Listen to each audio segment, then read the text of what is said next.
Rupa Goswami Ki.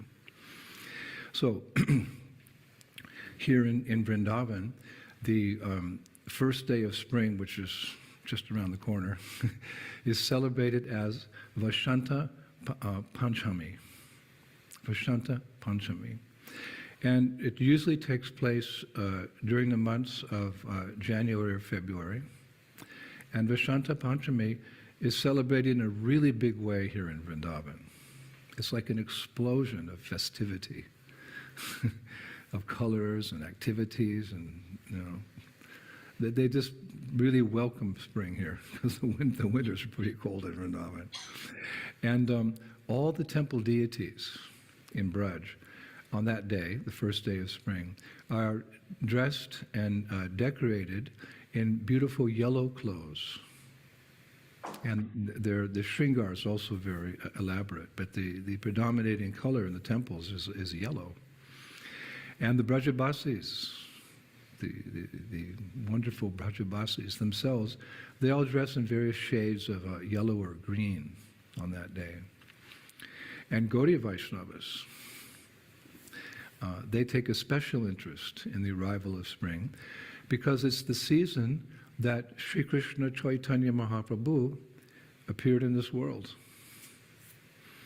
There's a quote in the Sri Navadvip Dham, A Pilgrim's Guide, and I quote, King Vashanta, the personification of the spring season, heard that Lord Gauranga would appear in the flower-bearing spring, and he became jubilant and ecstatic and began to dance with his 5 brothers who represent the other 5 seasons, unquote. And we also know that Lord Chaitanya himself, he liked the spring season.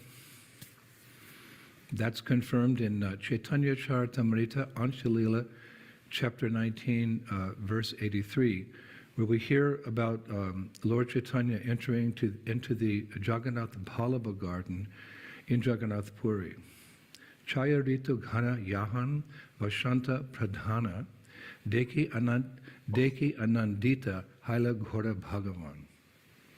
Quote, the 6 seasons, especially spring, seemed present there. Seeing the garden, Sri Chaitanya Mahaprabhu, the Supreme Personality of Godhead, was very happy. Again, the 6 seasons, especially spring, seemed present there. Seeing the garden, Sri Chaitanya Mahaprabhu, the Supreme Personality of Godhead, was very happy.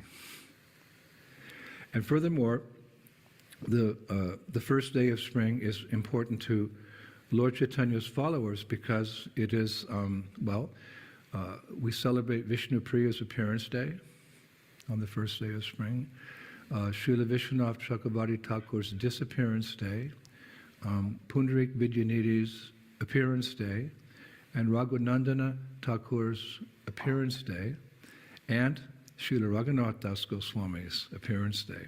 Wow, it's coming up. A lot of celebrations coming.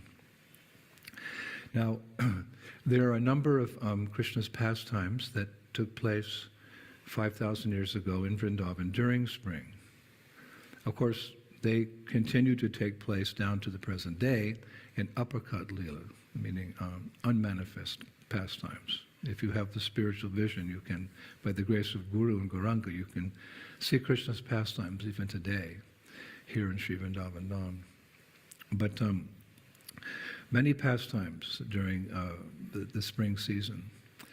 For instance, one day during spring, Srimati Radharani, who was married to Abhimanyu at the time and living in Yavat, was visiting her parents in Varshana. The acharyas write that Srimati Radharani would leave Yavat to go to Varshana for 3 times of the year. During the spring festival, on her own birthday or appearance day, and during Durga Puja. That's interesting, a note. She would leave Yavat to go with her parents during the spring festival, on her appearance day, and on Durga Puja. And the acharyas say that she would stay for a few days, or sometimes she would spend a few months in Varshana with her parents. And when Sri Radha would visit her parents, her girlfriends, all her girlfriends, Sakis and Manjaris, they would also leave their in-laws and move to their in-laws, or move to their parental families as well. And because all these gopis were out from under the, how would you say, the watchful eyes of their in-laws, they were freer to move about and meet Krishna. This is especially true for Sri Radha. For a while in Varshana, she didn't have to worry about, Jatila and Kotila looking for her, as they do when she's in Yavat. But still, she had to be careful, because there were always rumors floating around Vrindavan, how she's meeting Krishna here, and her reputation is tarnished. So she had to be very careful, even when she was in Varshana. But I was reading, it's interesting, when she was very young and hadn't yet met Krishna, there were already rumors that they had met, because people had seen them glancing at each other. Krishna goes to the forest to herd the cows, and the gopis are doing their household chores, perhaps on the balcony of their homes, and Krishna walks by, and they glance at each other, these sidelong glances. So this started some rumors that, Radha and Krishna had met. So I found it very interesting in my studies that one time, Vrindavaneshwari Shrimati Radharani, she actually prayed that such rumors would spread. Radharani prayed that these rumors would spread. I was reading that it said that if one sees the moon on the Chaturthi, the fourth night of Shukla Paksha, the bright fortnight, in the month of Bhadra, one will get ill repute. If you go outside, be careful. And you see the moon on the Chaturthi, fourth night of the Shukla Paksha, the bright fortnight of the month of Bhadra, one will get ill repute. Therefore, it's advised in Scripture, don't go out and see the moon that night. However, one night, Shrimati Radharani went out and said to the moon, quote, "O beloved of the stars, O beloved of the stars, O moon of the fourth night in the month of Bhadra, O Lord, O moon making tidal waves in the ocean of loving desires, I respectfully offer arghya water to you, and I bow down before you. I pray that by your mercy, false rumors of my love affair with Krishna will spread. And by the spreading of such rumors, I will attain the fulfillment of my desires. I pray that by your mercy, false rumors of my love affair with Krishna will spread, and by the spreading of such rumors, I will attain the fulfillment of my desires." This prayer is actually found in Sri Rupa Goswami's Padyavali. It's verse number 180. She prayed like that. So the natural question is, why is Sri Radha praying for such rumors to spread? Well, it's quite deep. The acharyas say that at that time, when she's little, Sri Radha had a type of love for Krishna called Purva Rag.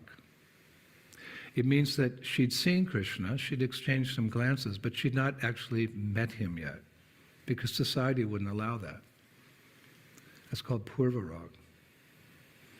One acharya puts it very nicely. He writes, quote, "The stage of budding love where two lovers want to meet but are prevented by social norms, that's Purva Rag. You can't meet, but the love is there."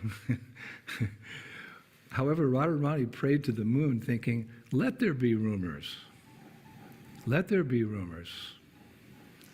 She's thinking, let there be rumors, so at least on the pretext of false rumors, my name will become associated with Krishna. And when that happens, he will automatically come and speak to me in order to ask me what's going on and that will be the beginning of our relationship. That's pretty deep. Radharani's praying like that. And that will be the beginning of our relationship. So rumors, rumors, rumors.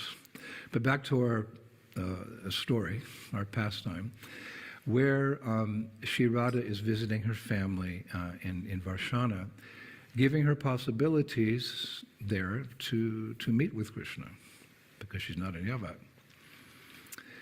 And on this occasion, knowing that Shri Radha was there on one of those visits from Yavat to Varshana, Krishna, wanting to meet her, he disguised himself, because he has to come in a disguise so no one notices, especially the family members.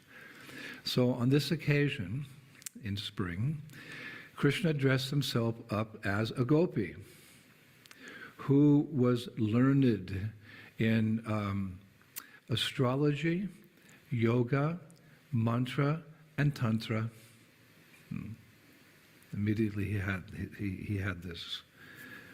It was identified like that. This learned gopi. She knows astrology, yoga, mantra, and tantra. And after learning from his parrot spies that Radharani was walking just outside Varshana Palace, Krishna appeared on the footpath before her.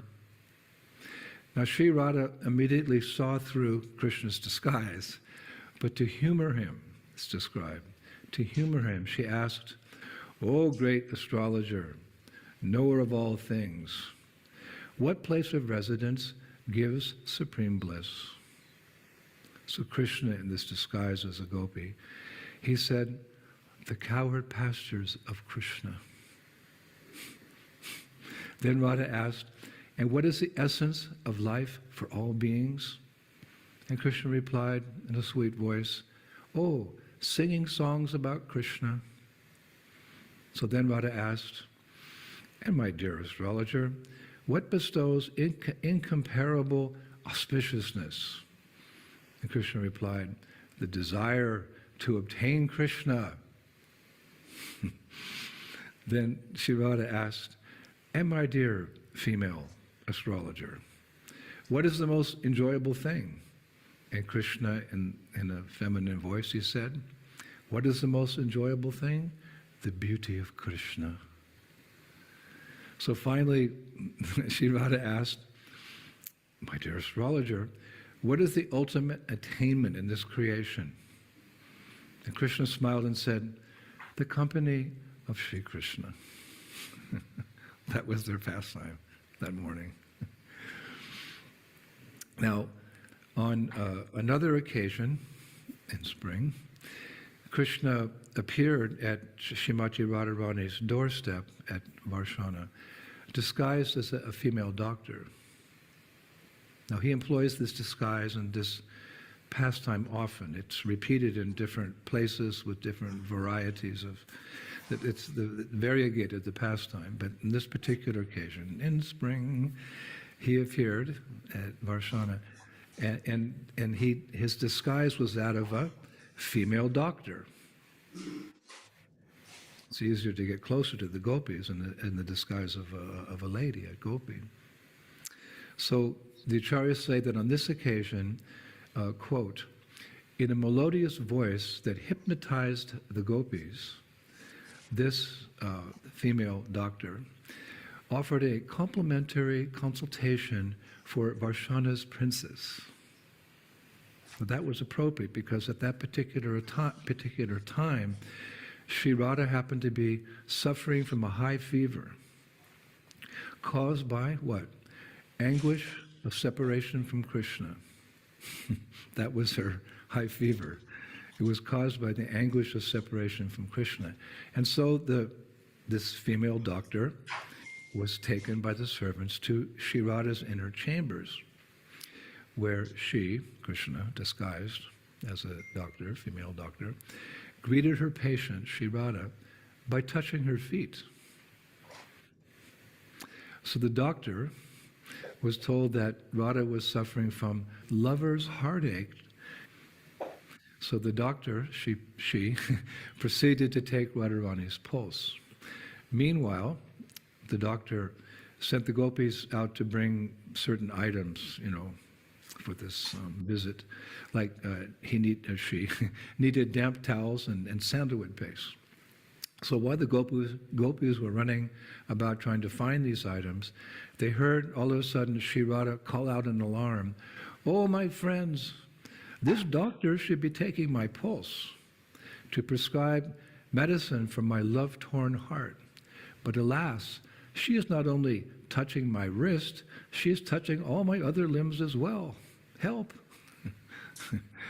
So the gopis, they all quickly rush back into Radha's room to find their queen, what? Completely cured by the new doctor's treatment. Hare Krishna. Actually, there's unlimited spring pastimes. Now there's another pastime, a famous Man pastime of Radha and Krishna that took place one time in spring.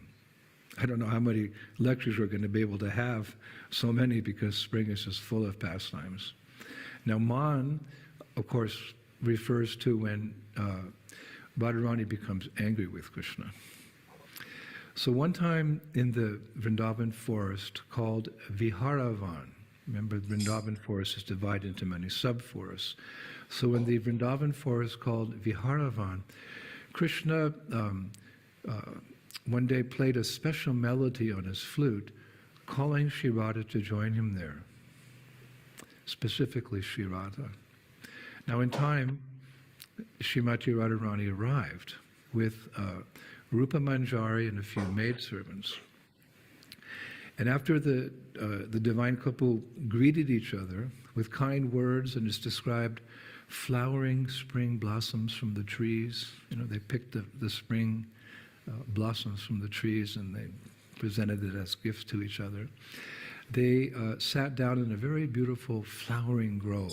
Springtime was when the flowers come, so they sat down in a beautiful grove. And the acharyas write, quote, "The spring forest felt honored to host Krishna and his consort, and so it displayed all of its sweetness and opulence in a humble effort to serve the divine couple, who are the embodiments of all natural beauty." So beautiful. So the acharyas go on to say that at that time, in that particular garden, that, let's say Kunj, that's our terminology and as Gaudiya Vaishnavas, in that Kunj, flowers, the fragrance rode upon gentle breezes, it's described. The fragrance of flowers rode upon gentle breezes. The humming of bees filled that kunj, and the songs of the cuckoos were the lead singers in an orchestra that resounded with the words, "Jai Sham, Jai Sham, Jai Sham." It was an orchestra. And the cuckoos were the leaders in that orchestra of different personalities, glorifying Radha and Krishna. And this chorus resounded with the words, "Jai Sham, Jai Sham, Jai Sham." Maybe one day be part of that orchestra. Now at that point, it's really interesting. At that point, Radha and Krishna's combined auras, the aura, like the effulgence that comes from divine personalities. At that point, Radha and Krishna's combined auras lit up the grove with an emerald glow as a sign of their gratitude for the forest's service, filling the eyes of their maidservants and the forest creatures with bliss. Everything became illuminated with this beautiful aura, like an emerald glow. But just then, by the arrangement of Purnamasi, who along with Vrindadevi arranges all these intricate pastimes in various ways, by the arrangement of Purnamasi, something went wrong, quote unquote. Krishna's effulgence, like a mirror, showed Radha her reflection. Krishna's effulgence, acting like a mirror, showed Radha her own reflection, but she thought another gopi was there. She saw a reflection, but she mistook that to be another gopi. And Unable to recognize herself, she was convinced that another girl was sitting between her and Krishna. And furious with Krishna's apparent infidelity, she turned her back on him. This sudden and inexplicable change, it bewildered Krishna. The Acharyas say they describe it as this special flavor of loving ecstasy made him see his own reflection in the mirror of Radha's effulgence, which he then took to be another boy. Same thing's happening. So Krishna was shocked. He never expected, Radha to allow another handsome youth to come between them. This special flavor of loving ecstasy made him see his own reflection in the mirror of Radha's effulgence. So then he turned his back on Srimati Radharani. So you can just see in your mind's eye that the two of them are seated on the same asana with their backs to each other. So Radha, she thought, how dare he embrace another gopi in my presence? Well, Krishna was thinking, I can't believe Radharani has accepted another boy. So luckily, it's said that Shri Rupa Manjari quickly realized what had happened, and she decided to intervene with a special plan. So, looking at Krishna, she said very loudly, Mukunda, don't you wink at me.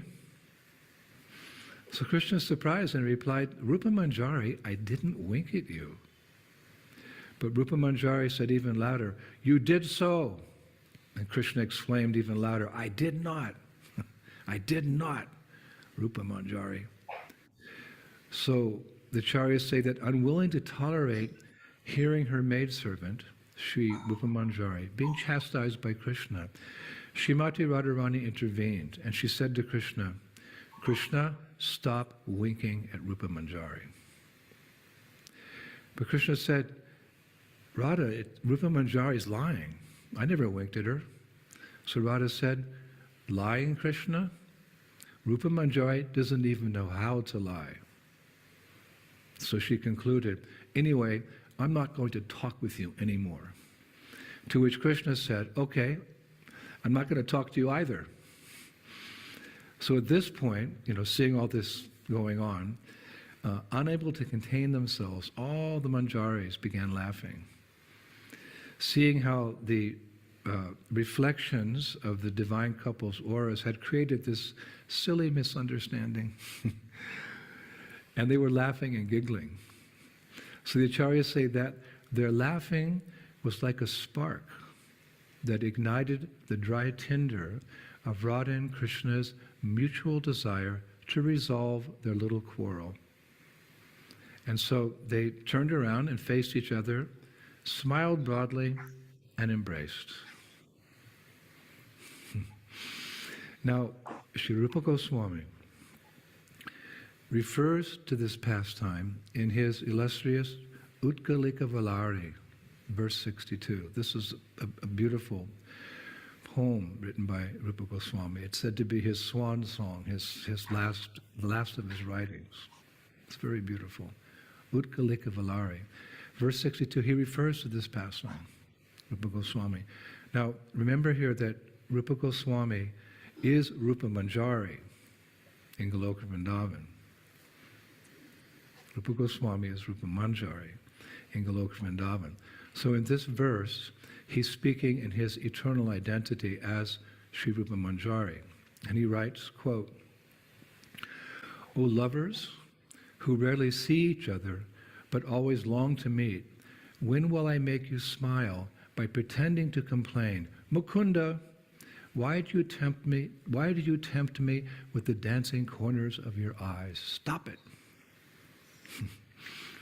O lovers who rarely see each other but always long to meet, when will I make you smile by pretending to complain? Mukunda, why do you tempt me with the dancing corners of your eyes? Stop it. So Rupa Goswami is writing that because he remembers, as Rupa Manjari, he intervened in that little quarrel. Mukunda, don't stop looking at me. Stop winking at me, Krishna. And started the whole process by which Radha and Krishna again were united. Deep, but nectarian. So Hare Krishna, some wonderful loving pastimes of the divine couple in that wonderful season of all seasons, spring. So we'll finish today with a song by the medieval poet Uddhavadas, a very famous Vaishnava. And this song we find in a famous scripture called Vaishnava Padavali. Many Vaishnavas, they refer to this. It's full of songs of different illustrious Vaishnava poets. So Vaishnava Padavali. And Uddhavadasa's song is entitled Spring Arrives in Navadvip. Spring arrives in Navadvip. It's a song celebrating the spring season in Navadvip, Dham. And I chose to finish with the song because I mentioned at the beginning of our lecture today how spring is very dear to Gaudiya Vaishnavas because Lord Chaitanya appeared in the season of spring 500 years ago. So I think it's an appropriate way to finish. So here's the translation of the song. Gorakishore, Lord Chaitanya, rejoices in the Madhu, spring season. Gadadhar gazes at his face, and Narahari experiences joy. All of them drown in the prema that they experienced previously in Krishna Lila. All of them drown in the prema that they experienced previously in Krishna Lila. Newly blossomed are the creepers, buds, and the entirety of trees. Indeed, the entire Navadvip Dham seems to be newly blossomed. Blossomed are the clusters of flowers around whom the bumblebees are joyously buzzing. Indeed, this Ritupati, this king of all seasons, named spring, is the bestower of immense bliss. Fully blossomed are the mango creepers. Amazingly charming is the singing of birds, such as the soft singing koel. The banks of the Ganga carry a most aromatic breeze. In each and every home, there are sounds of auspicious, invocatory songs. King Cupid roams about everywhere, carrying his arsenal and decorations with him. The flowers and fruits of the forest appear extremely splendid. "'Tis springtime," he writes. "'Tis springtime, and Navadvip appears beautiful." Uddhavadasa's mind is certainly attracted. Uddhavadasa's mind is certainly attracted. Hare Krishna. Thank you, Uddhavadas. Thank you, Sri Rupa Goswami. Thank you, Srila Prabhupada, for revealing to us all these wonderful pastimes, for revealing to us the Dhams, Sri Vrindavan Dham, Mayapur Dham, Jagannath Puri Dham. Hare Krishna. So, Prabhu, we'll finish here, and we'll be back in a few days with some more spring pastimes, which, again, spring's just around the corner, so it's a good time to discuss these matters. All glories to Srila Prabhupada, Shri Shri Gaura Nitai ki, Shri Shri Krishna Balaram ki, Shri Shri Radha Shama Sundar ki, Vrindavan Eshwari Srimati Radharani ki, Shri Navadvip Mayapur Dham ki, Shri Shri Gaura Nitai ki, Shri Krishna Sankirtan ki, Gaur Premanandi, Jai Jai Sri Sri Radhe Shyam. Hare Krishna.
Hare Krishna, everyone. Welcome back again to our ongoing series on the glories of our beloved Sri Vrindavan Dham.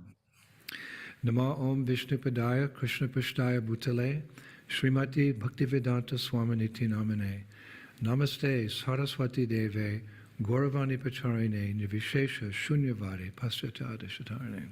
All glories to Srila Prabhupada. So we are continuing with our discussions on the spring season in Vrindavan. Once again, it is Ritu Raj. It's the king of all seasons in Braj. Very often people think or they write of spring as a time of romance. For example, Shakespeare writes in his play, The Two Gentlemen of Verona, "Oh, how this spring of love resembleth the uncertain glory of an April day, which now shows all the beauty of the sun, and by a cloud takes all away." And the writer Octavian Polar, he writes, "A life without love is like a year without spring." And the famous author E. Cummings, he takes it so far as to write, "In spring, everyone's in love, and flowers just pick themselves." In spring, everyone's in love, and flowers just pick themselves. By the way, I'm wearing a very beautiful yellow spring garland today. Spring's just around the corner. But as we all know, real love is the pure, selfless love that is found in the spiritual world between Radha and Krishna and their devotees, which, as we've been hearing, blooms very nicely in the season of spring. And that is very nicely described by Srila Jayadev Goswami in his Gita Govinda, text 35. He writes, "Sri Jayadev sings of the beauty of the springtime forest, imbued with Sri Radha's love for Hari. May his auspicious song, woven together with sentiments of divine love, awaken remembrance of Sri Hari's lotus feet." Jayadev Goswami Ki. So there is a beautiful pastime, very famous here in Sri Vrindavan Dham, which reveals the superiority of divine love over mundane love. There is a sacred place here in Braj called Adi Bhadri. Adi Bhadri. I was reading it sometimes referred to as Setu Kandara as well in scripture, which is situated in a very beautiful forested valley called Tapovan. And it's famous as the place where Narayan Rishi resides eternally, performing austerities even today. As we all know, he's an incarnation of Krishna. So long ago, King Indra, Lord of Heaven, Shvargaloka, being unaware of Narayan Rishi's transcendental position as an incarnation of the Supreme Personality of Godhead, he was anxious that Narayan Rishi would, by dint of his austerities, be able to seize the heavenly kingdom. We've heard many times how Lord Indra gets anxious when he sees, rishis or yogis getting too powerful in their austerities. They may take over his kingdom, he's thinking. So one day, Lord Indra sent Cupid, the demigod of love in this world, to Tapovan, where the acharyas say Cupid evoked the romantic mood of springtime. Cupid. He evoked the romantic mood of springtime and manifested before Narayan Rishi many very beautiful girls who the acharyas say made poses before the Lord that would have bewildered even Lord Brahma. But the Lord, rather than being tempted by the girls who were surrounding him, very calmly and very politely welcomed Cupid and all the apsaras, all these heavenly denizens, into his ashram, where with their heads hung low in shame, it's described, they were trembling in fear before him. So then these heavenly personalities offered their prayers to Narayan Rishi, who at that point Shastra reminds us is, quote, always beyond the influence of lust, anger, and greed, as are devotees under his protection. As are devotees who live under his protection. Then a very amazing thing happened.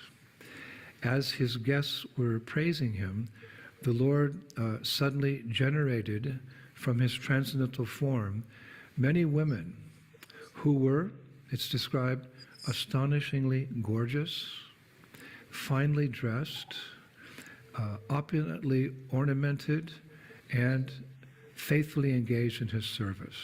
I like that part. And faithfully engaged in his service. It's described that the fascinating beauty and enchanting fragrance of those ladies bewildered the minds of Cupid's followers, both male and female, because their heavenly opulence paled in comparison.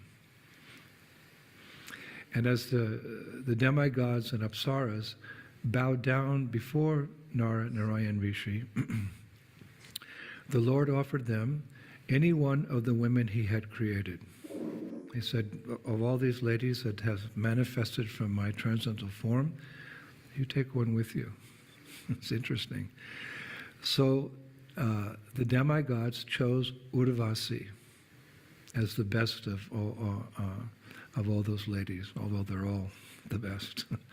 They chose Urvasi, and she became known as the best of the apsaras. And then they took her and they returned to heaven. Now, this particular pastime actually reveals the special nature, the divine nature of this famous celestial girl, Urvasi.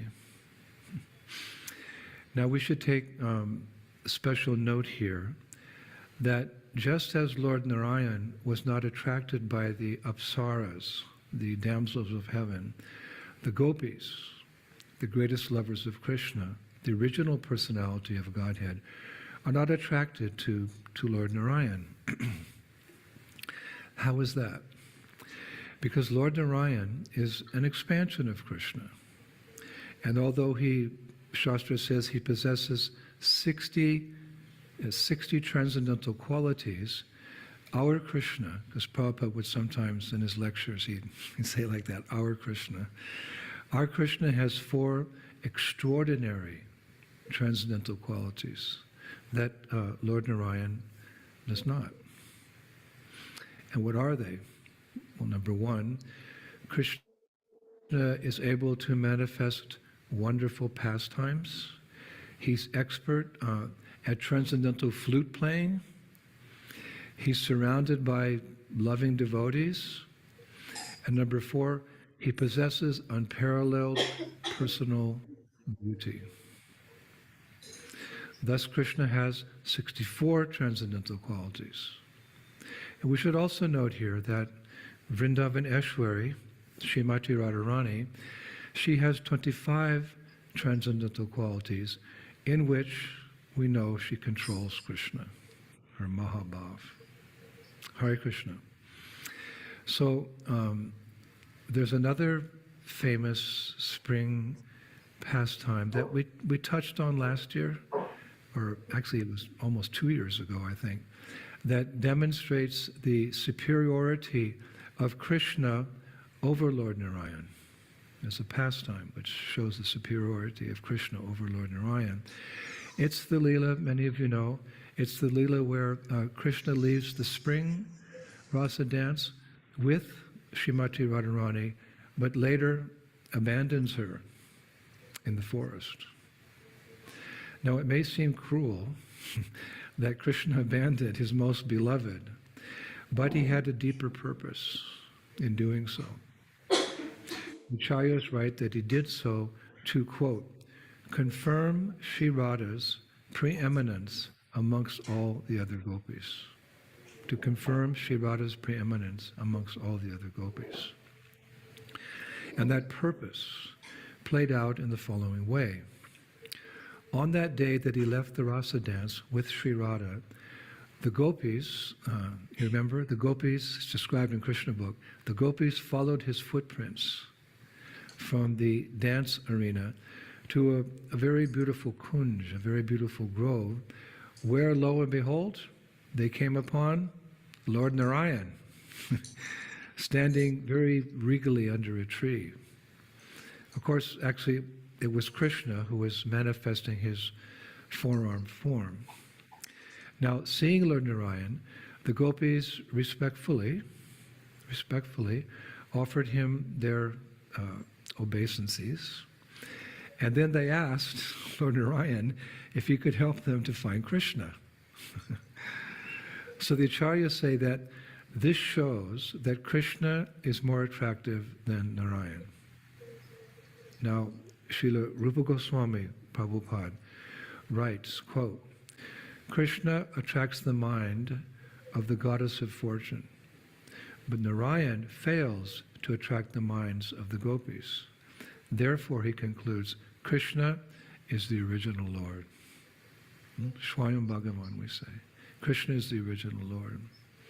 And Sri Rupa Goswami quotes the Vedic verse, Narakriti Param Brahma. Narakriti Param Brahma. That the original feature of the Supreme Absolute Truth is his human-like form, with his two hands playing his venu, his flute. So, moments after the gopis left, looking for Krishna, Radharani arrived at the same place, also looking for Krishna. Remember that Krishna had abandoned her. But as she appeared before the four-armed form of Narayan, driven by his love for her, Krishna resumed his two-armed form, which the acharyas say firmly established the preeminence of Sri Radha above all the other gopis. In other words, Krishna was able to remain disguised as Lord Narayan in the presence of the gopis, but not in the presence of Srimati Radharani. Consequently, her love for him is superior to the love of all others. Well, in conclusion, Srimati Radharani's ecstatic feelings of separation from Krishna were so strong, and her desire to see him so intense, that Krishna was unable to maintain his four-armed form in her presence. Vrindavaneshwari Srimati Radharani ki, her Mahabhava ki. Now, it's interesting to note also that 500 years ago, Chaitanya Mahaprabhu enacted a similar pastime with a deity of the name Alalanath in Brahmagiri, which is just south of Jagannath Puri. I wanted to mention this pastime because in the last class we also tied in some Gaur Lila with Krishna Lila, and we'll see why. So just as Radha and the gopis searched after Krishna in the forest of Vrindavan, so it's written, Chaitanya Mahaprabhu went in search of Lord Jagannath in the forest near the shore near Puri before the Rath Yatra festival. Because at that particular time, Lord Jagannath, you know, it's mentioned that he gets ill, he takes special herbal medicines to get better before the Rath Yatra festival. So Mahaprabhu went searching for him. And just as the cowherd girls found Lord Narayan instead of Krishna, hiding in a grove in Vrindavan, Lord Chaitanya found the four-armed deity of Lord Alalanath, hiding in the famous temple at Brahmagiri. Now, Srila Bhakti Siddhanta Saraswati Thakur said that Lord Alalanath was forced to reveal his two-handed form, because he had four arms, but he was forced to reveal his two-handed form of Krishna to Lord Chaitanya, just as Krishna was forced to reveal his two-armed form to Srimati Radharani. Now, upon having this vision, Chaitanya fainted in ecstasy, and he actually fell unconscious on the ground, melting a rock formation that he was standing on and leaving an impression of his body there. Now remember, in the early 70s, that temple was still open to Westerners. I don't know if it is. I heard it wasn't anymore, but I'm not exactly sure. But we went into that temple and we saw the impression of the Lord on the rock in the ground. I remember we sat there with the boys and we chanted 32 rounds, just meditating on that transcendental phenomena. So in this way we see many similarities in Radha and Krishna's pastimes 5,000 years ago and Lord Chaitanya's 500 years ago. How to explain this? Very simply. Shri Krishna Chaitanya Radhe Krishna Nahi Anya. That Lord Chaitanya Mahaprabhu is a combination of Radha and Krishna. So that the spring season played an important role both in Krishna's pastimes and Lord Chaitanya's pastimes is evident in the Bhakti Ratnakara, chapter 12, by Narahari Chakravarti Thakur, wherein it's described, this is really beautiful, that all the 6 seasons, which we've been discussing, present in Vrindavan, are also present in eternal Sridham Mayapur. Because we know, we've heard so many times, there's no difference between Vrindavan and Mayapur. So as the 6 seasons are present in Braj, they're also present in Sridham Mayapur. So Narahari Chakravarti Thakur reveals this in a wonderful way. He describes there in chapter 12 of Bhakti Ratnakara that one time all 6 seasons personified were discussing together in Sridham Mayapur. Personified seasons are all discussing together in Sridham Mayapur. And one of them says to the others, "Did you know that Shri Krishna Chandra will appear one day in Nadia?" So another season personified said, "Yes, and he will perform wonderful sporting pastimes here to increase our happiness little by little." So another of the 6 seasons said, "When Brajendra Nandana Gohari comes, he will reveal himself for our happiness." Then another of the 6 seasons spoke up and said, "Yes, Sri Narada Muni has announced everywhere that he will be the incarnation for the first half of Kali Yuga." Narada Muni has announced, he said, he will be the incarnation for the first half of Kali Yuga. Then yet another season asked, "Oh, and when will Mahaprabhu appear?" Then one of the seasons replied, "Ah, in spring season, and how fortunate spring will be." Ah, spring season. Now, of course, the spring season is standing there with the group, personally. And it's described that at that moment, spring personified became very glad, and he began to thank his own good fortune. I thought that was beautiful. Oh, he's going to appear in my season. So he began to thank his good fortune. Then all together the 6 seasons began to worship Mahaprabhu with, it's described, great hope in their minds.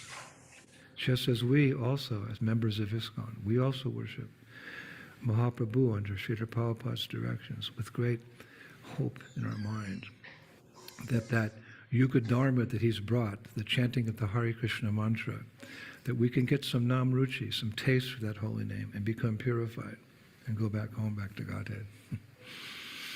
Now in Navadvip Dham Mahatmya by Srila Bhaktivinoda Thakur, he describes that there are 9 islands in Mayapur Dham, and one of those islands is Ritudvip. And Bhaktivinoda Thakur goes on to explain how one time Lord Nityananda came to Ritudvip with a big Harinam party. And upon arriving, he told the devotees, oh, now we have come to Rita Dweep. This place is extremely attractive. It's just like spring. Look, the trees are bending their heads down in respect. The breeze is blowing very gently, and the flowers are blooming everywhere. The humming of bees and the fragrance of flowers can intoxicate any traveler who comes here. Now, as he was saying this, Nitai, he's avadut, he became like a madman. And he suddenly shouted out. Remember that Nitai is Lord Balaram. Balaram appears in Dwapara Yuga, and he appears again in Kali Yuga as Lord Nityananda. So here he begins shouting, "Quickly, bring my horn, my buffalo horn. The calves have gone far off, and Krishna is fast asleep. Where's Subal? Where's Dhamma? All alone, I can't go and herd the cows." Kind of like in the mood of Balaram. So seeing him in this state, the Sankirtan party, the devotees, they said, our dear Nityananda, your brother, Gaurachandra, is no longer here. He's taken sannyas and he's gone to Nilachala, leaving us as poor beggars. So hearing those words, Lord Nityananda, he fell to the ground crying, saying, "You have brought us so much sorrow, Kanai, my brother. You've taken sannyas and left us to go to Nilachala. I will not continue my life." So saying this, he lost consciousness. And the devotees became very alarmed. And they began to chant the holy names. Hare Krishna, Krishna Krishna, Hare Hare, Hare Rama, Rama Rama, Hare Hare. But after 2 hours, Nitai was still unconscious. So finally, they came up with another plan. They began chanting, "Gauranga, Gauranga, Gauranga." And Nitai woke up. And rising up, he said with a very loud voice, "This place is non-different than Radhakund in Vrindavan. Whoever lives here will get love of God, which will soothe the burning fire of material life." Hare Krishna. So from this pastime, again, we can understand that there's no difference between Vrindavan and Mayapur. And as the spring pastimes happen in Vrindavan, the spring pastimes also happen in Mayapur. And there it's a great source of joy, because that's where, during that season, that's when Lord Chaitanya appears. So today we'll finish with an appropriate verse from Navadvip Satakam by the illustrious Srila Prabodhananda Saraswati. Just as here in Vrindavan we have Vrindavan Mahimamrita, written by Prabodhananda Saraswati. The Mayapur Vasis, those who live in Mayapur, they relish hearing from him about the glories of Mayapur, Navadvip, in his Navadvip Shatakam. So this is an appropriate verse because it ties in Vrindavan and Mayapur, but with a little special twist. It focuses on the importance of Mayapur as the place where Lord Chaitanya appeared, and being the Yuga avatar. His prominence in Kali Yuga is very, very important. Actually, you could say, as Gaudiya Vaishnavas in this age, we're really Gaura Bhaktas.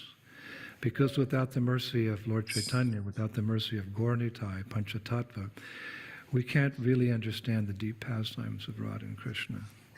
So this is a good verse to conclude with today. It's verse 78. Quote, "If the 9 forests," referring to the 9 islands of Navadvip, "are worshipped by you, then the forest of Braja is yours. If the 9 forests, the 9 islands of Navadvip, are not worshipped by you, then the same Braja forest stays far away.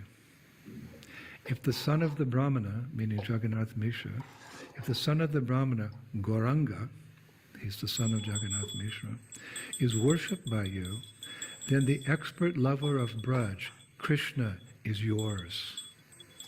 If the son of the Brahmana, Gauranga Mahaprabhu, is not worshipped by you, then Krishna will never be yours. Shri Krishna Chaitanya Mahaprabhu ki, Mayapurdam ki. Shri Brajabhumi, Shri Vrindavan Dham, Shri Shri Radha Shyam ki, Shri Prabhupada ki. So I've been very happy today, wearing my yellow garland, which will indicate spring very soon here in Vrindavan. Very happy to have shared these very beautiful pastimes of the Lord with everyone.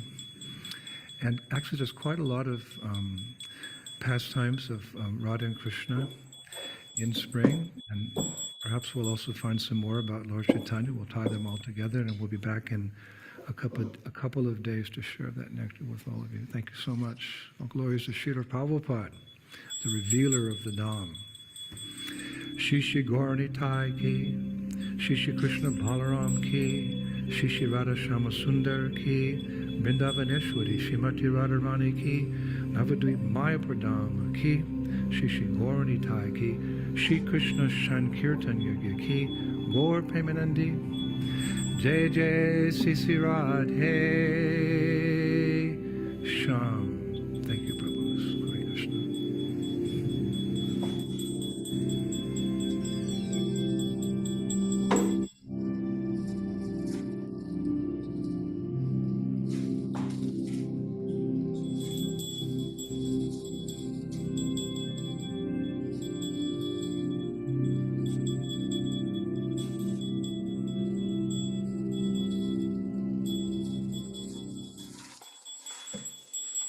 On to France. I was a little nervous. I was only 19 years old, didn't speak any French. So I had a darshan with Srila Prabhupada. I kind of expressed my nervousness. So Prabhupada reached over into his dresser drawer and he pulled out a charter and he gave it to me. And he said that a gift from a Vaishnava is a very special thing. Then he gave me that, my lifelong mission statement. He said, preach boldly and have faith in the holy names. So I wore that, it was saffron. I was a grihastha, but I wore that saffron dhoti like a chadar until it became shredded, and then I gave it to a Prabhupada museum. So like that, same principle. We can use this tadiya while the spiritual master is alive, but when he departs, whatever we've been given by him should be worshipped on the altar or some sacred place. Now, here it's important to also note that in Gora Lila, 500 years ago, those same manjaris who swept Seva Kunj in the mornings during Krishna Lila, after the nighttime Rasa Lilas, they appeared as male personalities in Gora Lila and continued to sweep the same kunjas. Now, amongst such illustrious persons from the spiritual world, there were our 6 Goswamis of Vrindavan. For example, Rupa Manjari became Rupa Goswami. Lavanga Manjari, or sometimes it's said Rati Manjari, became Sanatana Goswami. Guna Manjari, or it's sometimes mentioned Ananga Manjari, became Gopal Bhatta Goswami. Raga Manjari became Raghunath Bhatta Goswami, and Bhanumati, Rati Manjari, Rasa Manjari, either one or sometimes a combination, became Raghunath Das Goswami. And of course, Vilas Manjari became Srila Jiva Goswami. So the gopis appeared as male personalities in the pastimes of Chaitanya Mahaprabhu, and when sent to Vrindavan, they were also sweeping. Now, historically, that sweeping began with Srila Gopal Bhatta Goswami. He was the first one to take up the broom. And why is that? Because it's explained in our scriptures that this is because sweeping the kunjas was, or you could say is, a specific service entrusted to him in the spiritual world in his form as Guna Manjari. So his service of sweeping in Braj 500 years ago, when he initiated that process in this world, it became known as Jharu Seva. Jharu means broom. Let us do Jharu Seva, following in their footsteps. And in this Seva, or rather, this Seva has continued, actually, in Vrindavan, down to the present day. Our 6 Goswamis are, for us, acharyas, and acharya means one who teaches by example. So in our tradition, actually, it's common, even now, to see devotees, sweeping the groves, sweeping the roads, sweeping the temples of Braj. I was reading, especially kings in the past would come to Vrindavan and do this service of sweeping with the broom as a sign of subservience to the Lord and an expression of humility.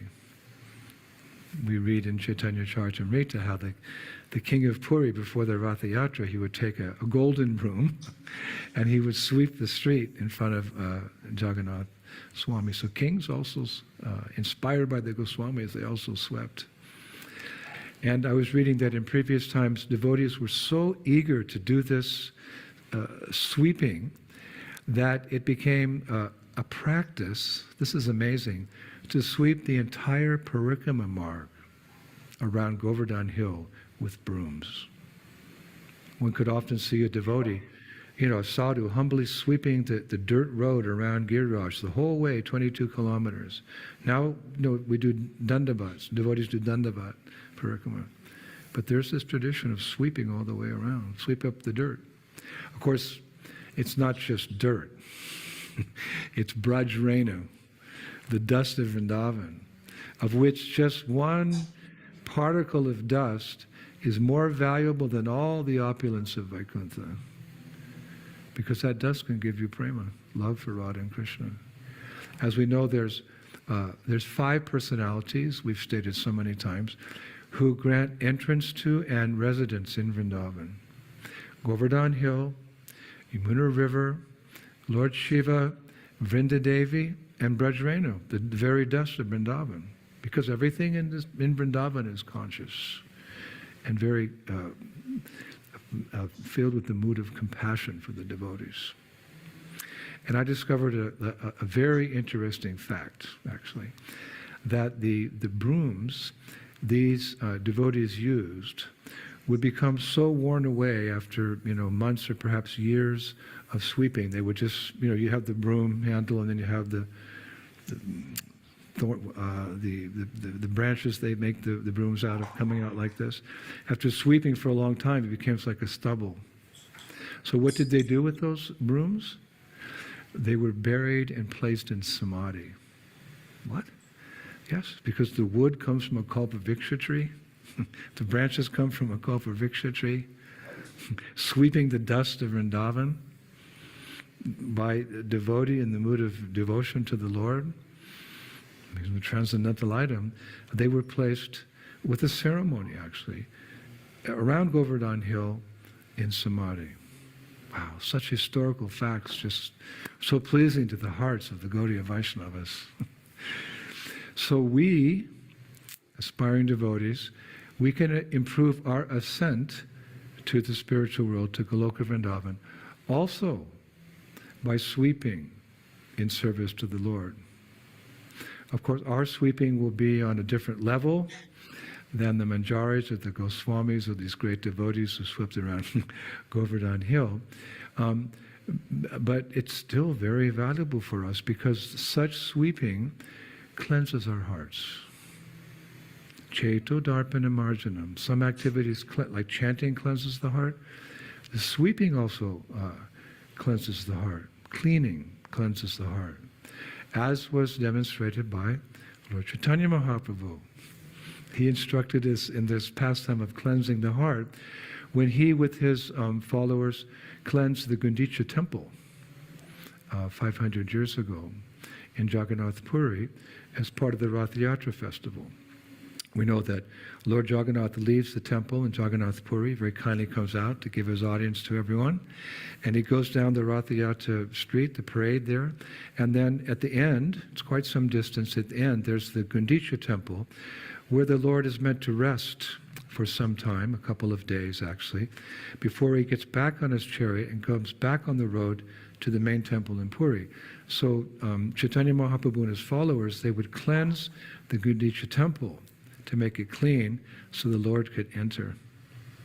But actually Mahaprabhu was also demonstrating to us that we have to cleanse our hearts before we invite Lord Krishna to come and reside within our hearts.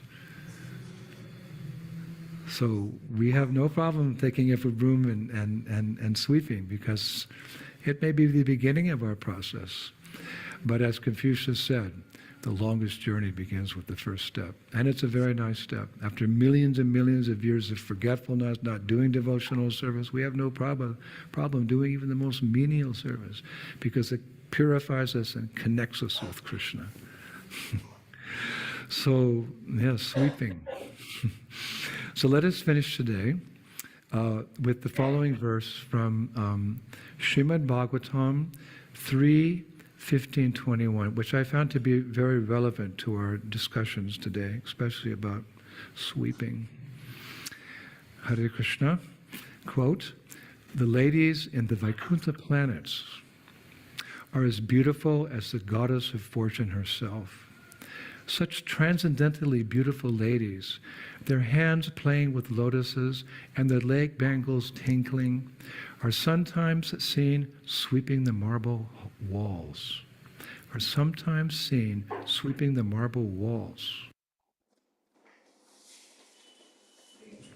Which are bedecked at intervals with golden borders in order to receive the grace of the Supreme Personality of Godhead." They're sweeping the wall. Thank you very much. Yes, I hope you enjoyed today's lecture. And we'll be back in a couple of days with more spring pastimes of Shri Shri Radha and Krishna in Shri Vrindavan Dham. Hare Krishna.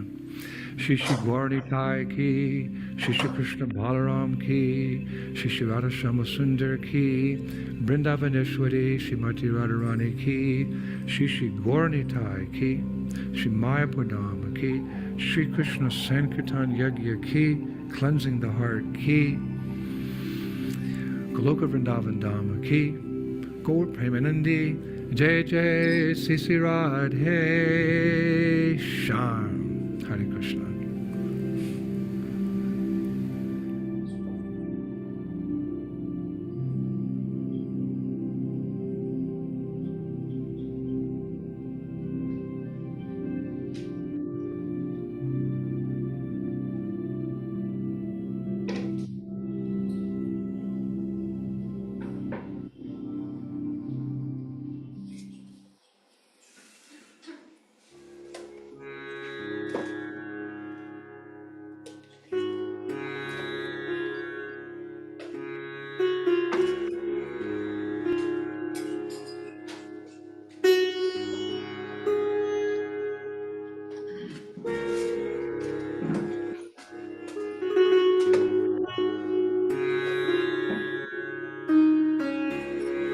Hare Krishna, everyone.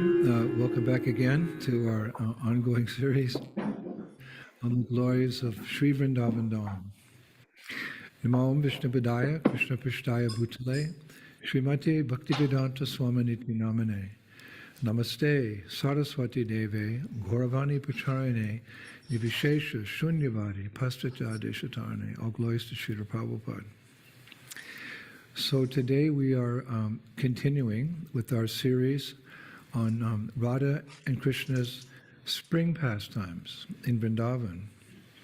And I'd like to focus today on how the temples of Vrindavan celebrate Vasanta Panchami, the first day of spring. And more specifically, how they worship, or how the devotees in those temples worship their deities on that special day. We've been discussing how much Radha and Krishna love the spring season, as it naturally awakens their loving sentiments for each other. And because Radha and Krishna are ever present in their deity forms in Vrindavan, the Brajabasis go to great lengths to facilitate the divine couple's loving exchanges in their deity forms on the first day of spring. I'm often asked, what is the most important rule or regulation in deity worship? Is there a most important rule or regulation? I generally reply that you could say that the golden rule in deity worship is to always remember that the deity is a person. Not only a person, but the Supreme Personality of Godhead. And being fully conscious as a person, the deity can reciprocate with our service. Because there's that famous saying, love is reciprocal. Srila Prabhupada said in a lecture in Bombay, December 4th, 1974, that, quote, Krishna is ready to talk with you.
Govinda Adi Purusham Tamaham Bhajami Govinda Adi Purusham Tamaham Bhajami Govinda Adi Purusham Tamaham Bhajami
মধু খাই শ্রী মধু মঙ্গল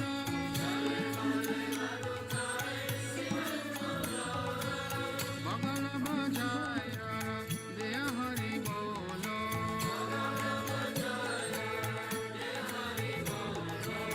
রাধিকারি গানি হেরি নয়নের কোণে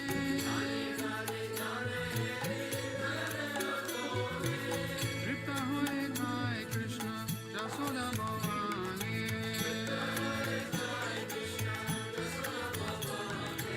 ভোজনন্দ প্রিয় কৃষ্ণ সুবাসিত বারি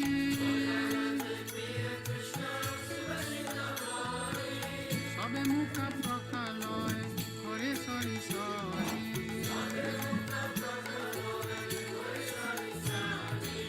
আস্ত মুখ প্রকালিয়া যত সক গানে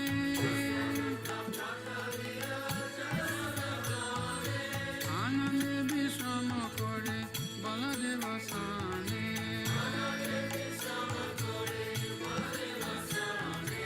জাম্বুল রসালানে তাম্বুল মশালা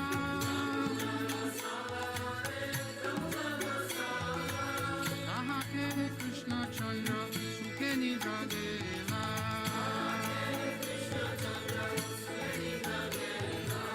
বিশালাকাশী কি পূজা চামর ধুলায়া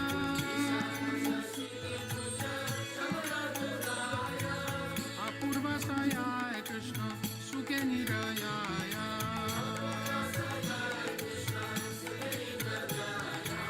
যশোমতি অঙ্গ প্রিয় ধনিষ্ঠয়নীত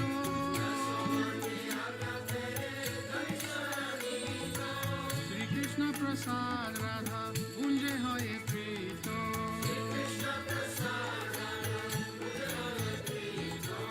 ললিতারি সাক্ষী গানা অবশেষ পায়া